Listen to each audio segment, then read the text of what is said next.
Hi everyone, ఈరోజు నేను మీకు చేసి చూపించే రెసిపీ పచ్చి జీడిపప్పు మునక్కాయ కర్రీ.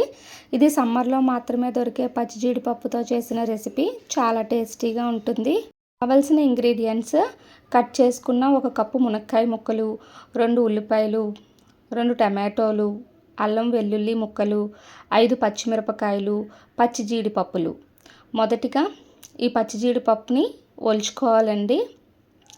కొంచెం నైఫ్కి ఆయిల్ రాసుకొని నీట్గా కట్ చేసుకోవాలి. ఈ విధంగా వీడియోలో చూపించే విధంగా వీటిని పప్పుని ఒలిచి పెట్టుకోవాలి.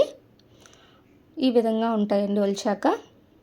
నెక్స్ట్ అల్లం వెల్లుల్లి ముక్కల్ని పేస్ట్ చేసుకుందాం. అంటే ఇలా దంచుకుంటే మంచి ఫ్లేవర్ ఉంటుంది. నెక్స్ట్ ప్యాన్ పెట్టుకుందాం.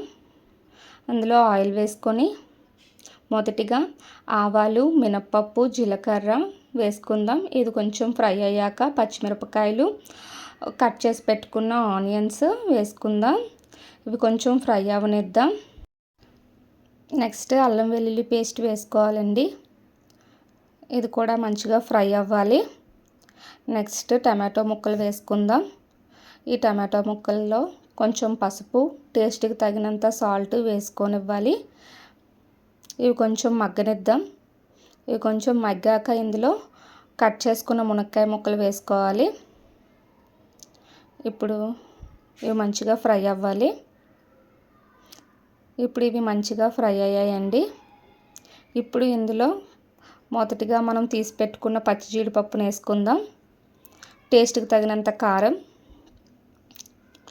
వేసుకోవాలి. ఇప్పుడు ఈ పచ్చివాసన పోయే వరకు ఫ్రై అవ్వాలి. ఇప్పుడు మనకి ఎంత గ్రేవీ కావాలో దాన్ని బట్టి చూసుకొని వాటర్ వేసుకోవాలి. ఇప్పుడు లిడ్ పెట్టుకొని మంచిగా ఉడకనిద్దాం. ఫైనల్గా దీనిలో ఇంట్లోనే తయారు చేసుకున్న గరం మసాలా పౌడర్ వేసుకుందాం.